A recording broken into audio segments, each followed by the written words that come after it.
నగరంలో ఇటీవల కురిసిన వర్షాలతో భారీగా రోడ్లు డ్యామేజ్ అయ్యాయి. కొన్ని చోట్ల గుంతలు పడితే మరికొన్ని చోట్ల పూర్తిగా డ్యామేజ్ అయిన పరిస్థితి కనిపిస్తుంది. కొన్ని చోట్లనైతే బీటలు బారాయి రోడ్లన్నీ. సో దీంతో నగరవాసులు ఎక్కడి నుంచి ఎక్కడికి పోవాలన్నా నరక యాతన చూడాల్సి వస్తుంది. నగరంలో సీసీ రోడ్లు, బీసీ రోడ్లతో వాహనదారులు ఎదుర్కొంటున్న ఇబ్బందులను ఈరోజు గ్రౌండ్ రిపోర్ట్ ద్వారా తెలుసుకునే ప్రయత్నం చేద్దాం. ప్రజెంట్ నేనుంది ఉప్పల్ నుంచి ఫిర్జాదిగూడ టువర్డ్స్ మనకి యాదాద్రి నల్గొండ వెళ్ళే హైవే అని చెప్పొచ్చు. సో ఈ రోడ్లో చూసుకుంటే కనుక 6 నెలలకు పైగానే సిచ్యువేషన్ ఇలాగే ఉంది. ఇక 4 రోజులుగా కురుస్తున్న వరుస వర్షాలతో అయితే పరిస్థితి మరీ దారుణంగా తయారైంది. వెహికల్స్ చూడొచ్చు, మనకి ఉయ్యాల జంపాలలాగా వెళ్తుంది. అంటే దీంతో వెహికల్స్ మూవ్మెంట్ స్లోగా కదలడం ఇట్లాంటి రోడ్లతోటి, దాంతోపాటు వెహికల్స్ డ్యామేజ్ అవ్వడం. ఇక మనుషుల విషయానికి వస్తేనైతే వాళ్ళకి హెల్త్ ప్రాబ్లమ్స్ కూడా, అంటే ఈ బ్యాక్ బోన్ ప్రాబ్లమ్స్ కూడా వచ్చే అవకాశాలు కూడా చాలా వరకు కనిపిస్తాయి. టువర్డ్స్ ఉప్పల్ అంటేనే చాలా పెద్ద కాన్స్టిట్యున్సీ అని చెప్పొచ్చు.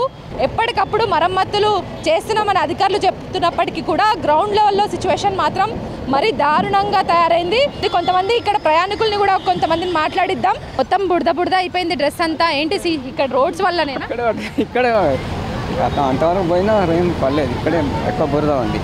ఎక్కువ బురద ఇక్కడే ఉంది కాబట్టి పడ్డది.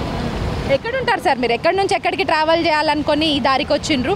సో ఇక్కడ ఉన్న ప్రాబ్లం ఏంటి? కాచిగూడ వెళ్ళాలన్నా. కాచిగూడ ఇక్కడ మా చుట్టాలు ఉంటారని వచ్చినాను, కలిసినా వెళ్ళిపోతున్నాను. ఇప్పుడు ఇట్లానే ఉంటుందా? ఉప్పల్ రోడ్ల పరిస్థితి గత 4-5 సంవత్సరాల నుంచి ఇదే పరిస్థితి అండి. ఈ మెట్రో స్టార్ట్ అయిన కాంచి ఇదే పరిస్థితి. మేము ఆటో వాళ్ళము చాలా ఘోరంగా, అసలు బయటికి వెళ్ళాలంటే మా కుటుంబం గడవడమే చాలా కష్టంగా ఉంది.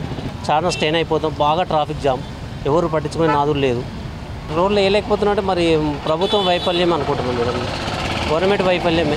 తెలంగాణ ప్రభుత్వం వచ్చినాక ఈ రోడ్లు ఇలా అస్తవ్యస్తంగా తయారైంది. అప్పుడు ఆంధ్రప్రదేశ్ ఉన్నప్పుడు బాగానే ఉండే, తెలంగాణ వచ్చినాక ఇంకా ఎక్కువ అయింది. అసలు ఇక్కడి నుంచి ఉప్పల్ డిపోకి పోవాలంటే ఒక్కొక్కసారి 1-2 గంటల టైం పట్టే పరిస్థితి ఉన్నదండి. అక్కడి నుంచి వచ్చినా అంతే, ఇక్కడి నుంచి వెళ్ళినా అంతే.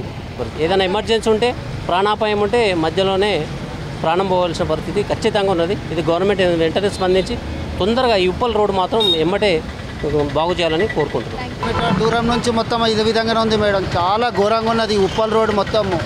ఆల్రెడీ తవ్విండ్రు, అంతా ఎర్రమన్ను పోసిండ్రు, అంతా జారిపరుడు తప్పిస్తే ఏం లేదు సార్. ఎంత నరకం అంటే అంత నరకం ఉంది.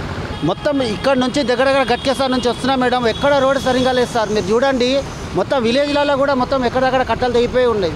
ఏం చేస్తుందో ఈ ప్రభుత్వం మాత్రం నాకు అర్థమైతే లేదు. అది ఘోరంగా విప్లవం అయిపోయిందండి గవర్నమెంట్ మాత్రం. స్కిట్ అయినా మేడం, మొత్తం బురదలు మొత్తం అంటేసిన మొత్తం ఇదే ఉన్నది. ఇప్పుడు బుల్డోజర్ని పెట్టి ఇప్పుడు సాఫ్ చేపిస్తారు. ఇప్పటిపడిన సాఫ్ అయితే మాత్రం ఇదైతే కాదు సార్. ఎందుకంటే కొంచెం ఎండితేనే కానీ మంచిగా ఏదైనా నడవనికైతే వీలవుతుంది. ఈ ఫ్లైఓవర్ ఎప్పటి నుంచి స్టార్ట్ అయిందో చాలా 3-4 ఇయర్స్ నుంచి ఇది ఇలాగే ఉంది. ఈ ఒక్క ఫ్లైఓవర్ కంప్లీట్ అయితే మాత్రం చాలా స్మూత్గా ఉండేది ఈ రోడ్డు.